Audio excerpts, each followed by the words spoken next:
Tam 16 ay önce başladık bu yolculuğa. Sizlerle beraber bir portföy oluşturduk ve bu portföyü 16 aydır borsa düşmüş mü, yok savaş mı çıkmış, yok bu mu olmuş, yok şu mu olmuş demeden aynı disiplinle almaya devam ediyoruz. Ve bunu yaparken kendimizi çok da zorlamadık. Aylık 20 bin lira yatırımla yaptık. Toplu bir para yatırmadık, bir şey satmadık ama en önemlisi neydi? Düzenli şekilde her ay bu alımları yaptık ve yine düzenli şekilde aldığımız temettüleri geri yatırdık. Herkese selamlar. Yatırım ve Borsa kanalına hoş geldiniz. Ben Barış Cengizoğlu. İnşallah hepiniz çok iyisinizdir. İnşallah hepiniz için her şey çok fazlasıyla yolundadır. Çok şükürler olsun ki ben de iyiyim. Evet arkadaşlar, 16 yıldır devam ettiğimiz portföyümüz bakalım bu ay ne durumda, bu ay neler yapmış. Bugünkü videomuzda ilk ayın performansını da göstereceğim ve şu anda gelmiş olduğumuz noktayı da göstereceğim sizlere. Portföyümüzde kar olarak enflasyonu 2'ye katlamış hisselerimiz de var. Enflasyona yakın getiri sağlamış hisselerimiz de var. Enflasyon altı getiri sağlamış hisselerimiz de var. Zararda olduğumuz 1-2 hissemiz de var. Bunların hepsini derleyip toparlayıp sizlere birazdan sunmaya çalışacağım. Yorumlarda şunu görüyorum. Portföyümüzde oluşturduğumuz ve uyguladığımız Excel tablosunun nereden bulabiliriz diye soruyor herkes. Bakın geçen sene Ocak ayında yayınladığım videolara gidin. Orada Tüpraş bedelsiz mi verecek başlıklı bir video var. Onun açıklamalar kısmında bu dosyayı hazır olarak indirebileceğiniz link var arkadaşlar. Buradan bunu indirebilirsiniz. Bu soruyu böylelikle buradan yanıtlamış olayım. Çok fazla lafı uzatmak istemiyorum. Hemen şimdi bilgisayar ekranına geçmek istiyorum. Portföyümüz ne durumda, ne duruma gelmiş sizlerle beraber incelemeye başlayalım. Bilgisayar ekranımıza geçtik. Gördüğünüz üzere portföyümüzün İlk aylardaki, hatta sanırım ilk aydaki, evet sanırım değil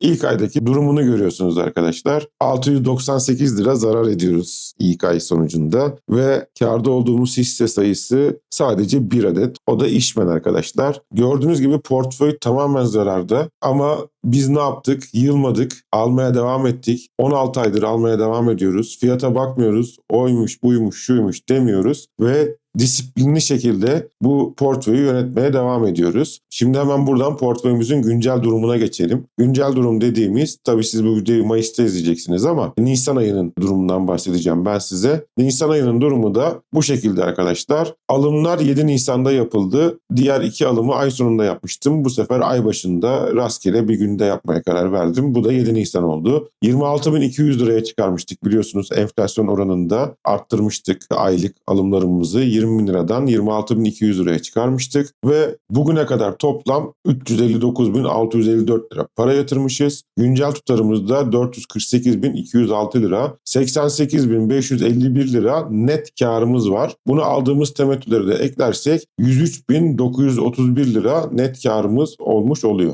Burada bir yanılgıyı da düzeltmek istiyorum. Yanılgı şu: arkadaşlar, biz 359.654 lira para yatırdık ama bunun 15.379 lirası bizim cebimizden çıkmadı. Bu tamamen temettülerden aldığımız ve aynı hisselere geri yatırdığımız tutar. Yani buradan 15.379 lirayı çıkardığımız zaman işte geriye 344 bin lira gibi bir para kalıyor. Bu para bizim yatırdığımız net gerçek para oluyor arkadaşlar. Bunu da buradan belirtmiş olayım. Şimdi hemen hisselerimize geçelim. Bu ay güzel temettüler yattı. Temettüleri de size anlatmak istiyorum bir an önce. Tüpraş'a geçtiğimiz zaman Tüpraş'ta biliyorsunuz 18 Mart'ta temettü ile 7 adet hisse alabilmiştik 1757 liraya. Daha sonra 7 Nisan'da 10 adet hisse alabilmişiz. 2600 liralık alıyoruz her hisseden biliyorsunuz. Toplam 26.200 lira yapıyor. Ona göre ben bunları ayarlıyorum. 260 liradan 10 tane hisse alabilmişiz. Aksa'dan temettümüzü aldık biliyorsunuz. 7 Nisan'da hem temettü almışız hem de aynı gün ben hisse almışım Aksa'dan. Bakın 252 adet hisse almışım. Aksa'dan 2600 lira tutmuş. 143 tane de bedavaya hisse almışız Aksa'dan arkadaşlar. 1475 lira temettümüzle beraber. Temettüleri birazdan toplu şekilde de göstereceğim.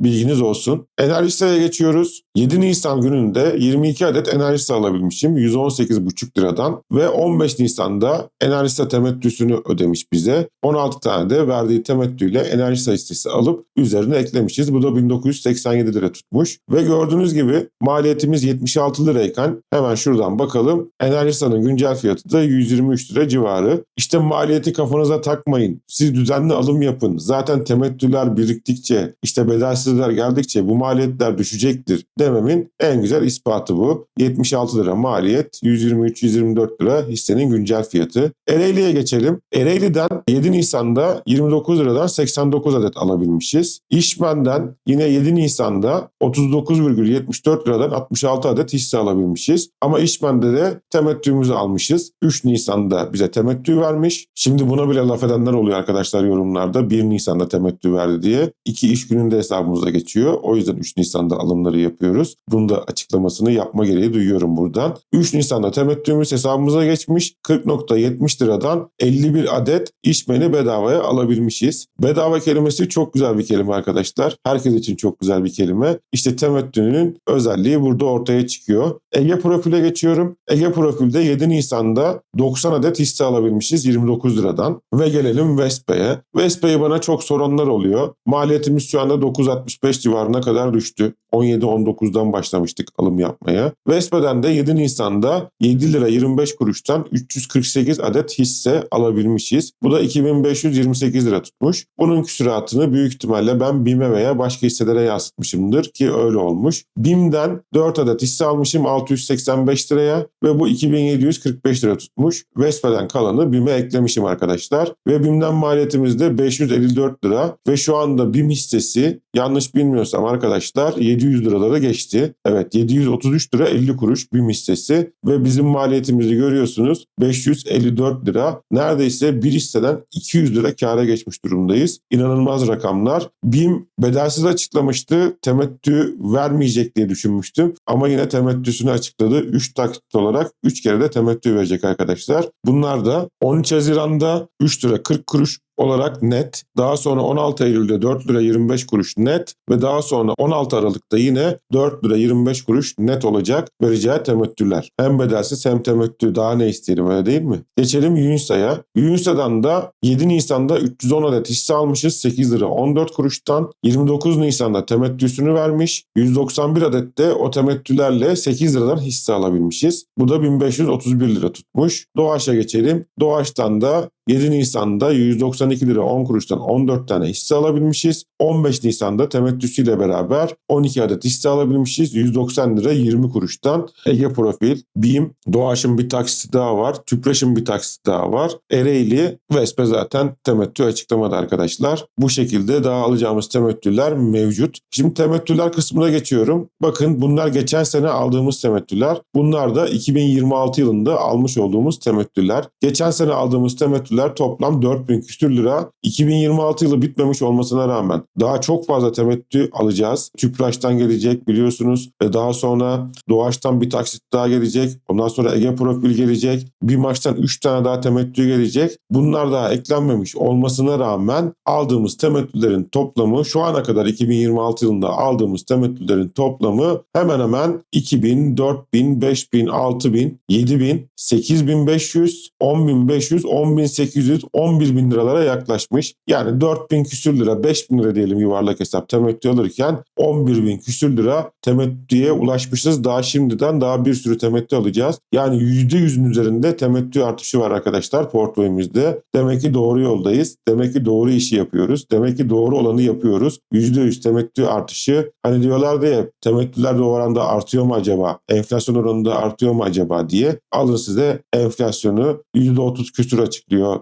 TÜİK. Hadi gerçek enflasyon diyelim, bizim hissettiğimiz %50 olsun diyelim. Onu bile 2'ye katlamış bir temettü artışı var önümüzde. Bunlar gerçek rakamlar. Ana sayfamıza geçelim. Ana sayfamızda gördüğünüz üzere hisse adetlerimiz mevcut. Tüpraş'tan 215 adet hissemiz olmuş. Aksa'dan 3388, Enerjisa'dan 480, Ereğli'den 1334, İşmen'den 892, Ege Profil'den 1395, Vespe'den 3556, BİMAŞ'tan 64, Yunsa'dan 5000 114, Doğaç'tan da 199 tane hissemiz olmuş arkadaşlar. Hemen kar zarar durumlarımıza geçelim. Dedim ya enflasyon üzerinde kar ettiğimiz hisseler var diye. Bunlardan biri Tüpraş'tı. Şu anda Tüpraş'tan 16 ayda %56.7 kardayız. Aksa'da %2.7 zarardayız. Enerjisa'dan %60.6 kardayız ki çok iyi oran arkadaşlar bunlar. Ereğli'den kimsenin beğenmediği, bu hisseden hiçbir şey olmaz dediği Ereğli'den %34.5 gibi güzel kardayız. Ege Profil'den %79.4 gibi ciddi bir kar marjımız var. BİMAŞ'tan %32.3, Yunusa'dan %20.7 gibi bir karımız var. Burada zararda olduğumuz, bizim gözümüze batan hisselerden biri Vespe. %26.9 gibi bir zararımız var Vespe'den ve Doğuş Otomotiv'den de %7.6 gibi bir zararda gözüküyoruz. Peki bütün portföyü topladığımız zaman, karımızı zararımızı çıkardığımız zaman enflasyonun üstünde gidiyor muyuz şu an için? Evet, şu an için enflasyonun üstünde gidiyoruz. Zaten bizim istediğimiz neydi? Bizim istediğimiz yatırım olabilmesi için enflasyonun üzerinde giden bir karlılıktı. Şu ana kadar aldığımız toplam temettüler 16 ay boyunca toplam aldığımız temettü 15.379 lira. Bakın burada çok küçük bir şey var ama bana göre bu küçük bir şey değil. 15.379 lirayı 16'ya böldüğünüz zaman ayda neredeyse 1000 lira para yapar arkadaşlar ki 2026 yılı daha bitmedi biliyorsunuz. Alacağımız çok güzel temettüler mevcut. Bu ayda yaklaşık 1000 lira elektriğinizi suyunuzu karşılıyor olabilir. Bu müthiş bir şeydir. Yani temettü yatırımcılığının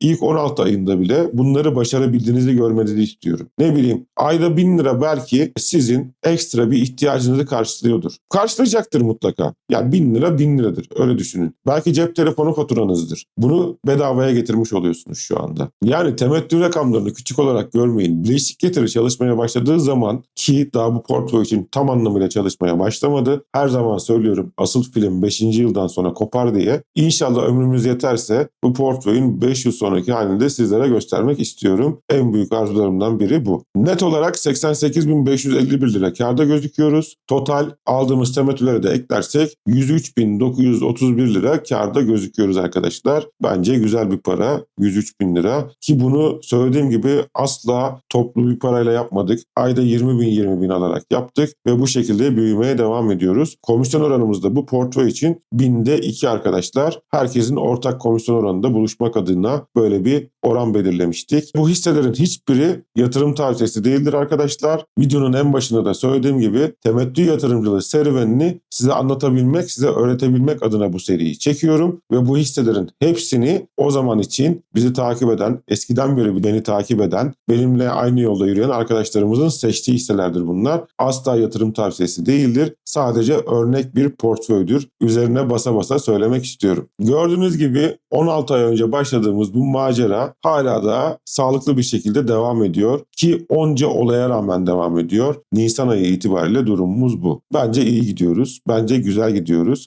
Çoğu videomda söylemiyorum ama bu videoda söyleme gereği duyuyorum. Sizler beni izliyorsunuz arkadaşlar. Ben bu şekilde motive oluyorum ve bu videoları çekiyorum. 16 ay bir seriyi devam ettirmek çok kolay bir iş değil. Bu yüzden sizden ricam videoyu beğenmeniz, kanala abone olmanız. Çok fazla abone olmadan izleyen arkadaşlarımız var. Bunları görüyorum. Abonelik zaten paralı bir şey değil. Parayla abone olunan bir kanal değilim. Her şey ücretsiz kanalımda. O yüzden ben sizin aboneliğinizle, sizin yorumlarınızla, sizin beğenmelerinizle motive oluyorum. Ve gerçekten kolay bir iş değil bu iş. Ben de emeğimin karşılığını sizlerin bu etkileşimlerinizle almış oluyorum. Ve bana daha da moral oluyor, motive oluyor. O yüzden sizlerden bunu rica ediyorum. Ara ara da olsa bunu hatırlatmak istiyorum, söylemek istiyorum. Gördüğünüz gibi bu portföyde %60, %65 hatta %80'e yakın kar ettiğimiz hisselerimiz var. Ama bunun yanında %30'a yakın zarar ettiğimizde tek bir hissemiz var. Olabilir. Daha çok erken, tekrar söylüyorum 16 ay diye bahsediyoruz ama bir temettü portföy için gerçekten bu süre çok erken arkadaşlar. Ben bunu sizlere her ay bu şekilde göstererek anlatmaya çalışacağım ve ispatlamaya çalışacağım ve ispatlayacağıma da eminim. Çünkü bu işi başarmış biriyim. Bu yollardan geçmiş biriyim. Bu yollardan geçmiş biri olarak da bu portföyün gerçekten iyi yerlere geleceğine çok fazlasıyla emin olarak konuşuyorum. Portföyümüzde Nisan ayı için son durumumuz bu şekildeydi. Ben bu videoyu 4 Mayıs saat 12 itibariyle çekiyorum. Onun da bilgisini vereyim. Fiyatlarda karışıklık olmasın. Yani güncel fiyatlar 4 Mayıs fiyatlarıdır ama alım fiyatları 7 Nisan fiyatlarıdır. Bunun da bilgisini vermek istiyorum arkadaşlar. Temettüler için de alım fiyatları temettülerin hesabımıza geçtiği günün fiyatlarıdır. Bu bilgiyi de buradan vermiş olayım. Eğer beni buraya kadar izleme zahmetinde bulunduysanız çok çok teşekkür ederim. Bir dahaki videoda görüşmek üzere. Her şey gönlünüzce olsun. Hepinize bol kazançlar. Kalın sağlıcakla.